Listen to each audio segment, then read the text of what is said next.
The second question here is choose. Find the intersection between the set of 43 and the set of 4 and 3. To answer any of these questions correct, you need to learn how to read it, okay? And pay attention to the element in each set. Now here in this set, how many elements can you see? Here we have only one element, which is called 43. While here you have two elements, one is 4 and the other is 3. And as you remember, intersection means the common elements, the repeated elements. So do we have any element here called 43? Or do we have any element here called 4 or an element called 3? We don't, correct? So there are no common elements between them, so the intersection between them will be phi. In the second question, if the length of the radius of a circle is 4 centimeters, then the length of the longest chord, as we said before, the longest chord means the diameter. So 4 centimeters here is the length of the radius, and he wants to calculate the length of the longest chord in centimeters, which means he wants to find the length of the diameter.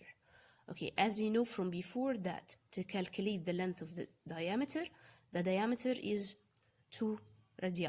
So 2 multiplied by r, which means 2 multiplied by 4. And 2 multiplied by 4 is 8 centimeters, so the length of the diameter here is 8 centimeters. Any triangle has how many altitudes? Okay, do you remember this question? Any triangle has how many altitudes? Any triangle has 3 altitudes, because the altitude is the perpendicular drawn from the vertex to the opposite base. And we have 3 vertices, which means we can draw 3 altitudes. In this question here, we need to divide 12 by 4 over 3. Okay, as we have said in the previous question incomplete, to divide, it means bring the first number as it is, which is 12, then reverse the division sign into multiplication and get the reciprocal of the second fraction, which will be 3 over 4. Now, to multiply fractions, you have 2 ways. First, you can put 12 in the form of a fraction by making 12 over 1. Now, we can simplify by dividing 12 and 4 both by 4, or you can multiply the numerators, then the denominators, then you simplify. So 12 multiplied by 3 will be 36, 1 multiplied by 4 will be 4, then 36 divided 4 equals 9, so the correct answer here is 9. In this question, we need to know the probability of a certain event, and the probability of a certain or sure event, of course, equals 1, because this is the bigger probability, or the greatest probability. Find the result of each of the following, then approximate. The first question, 4.52 multiplied by 0.3. Then we need to approximate it to 0.01, which means the 100th place.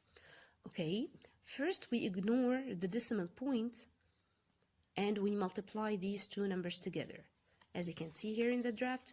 So the first number becomes, when you ignore the decimal point, 452, and the second number will be 3. Then we start multiplying. 3 multiplied by 2, that will be 6, and 3 multiplied by 5 will be 15. You put 5 and hold up 1. 3 multiplied by 4 is 12, and 1 will be 13. Now, remember that you had decimal places here. So, here I have 2 decimal places, 1, 2 decimal places, and here I have 1 decimal place, so the total of decimal places here will be 3.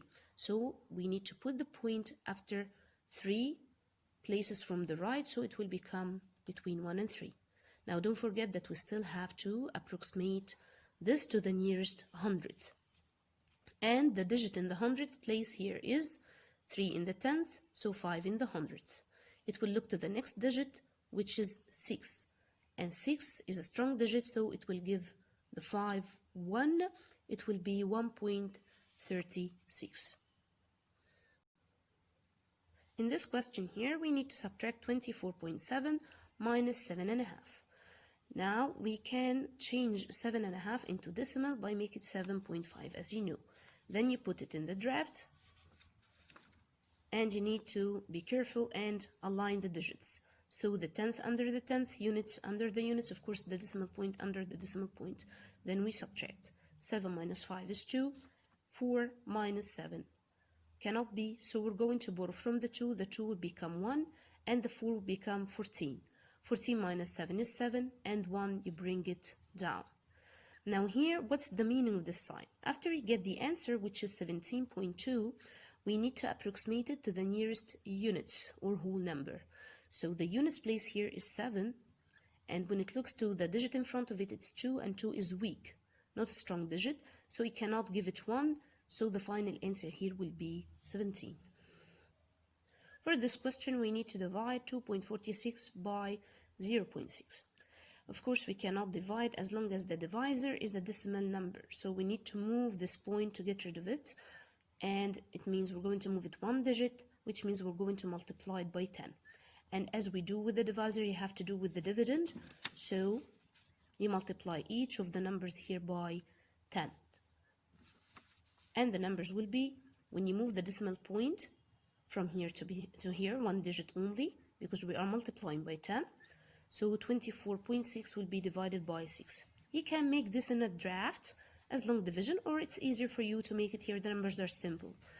Okay, 2 cannot be divided by 6 because it's a small number, so it's going to take a help from the 4. 24 divided 6 will be 4. Then we bring down the decimal point. 6 divided 6 is 1.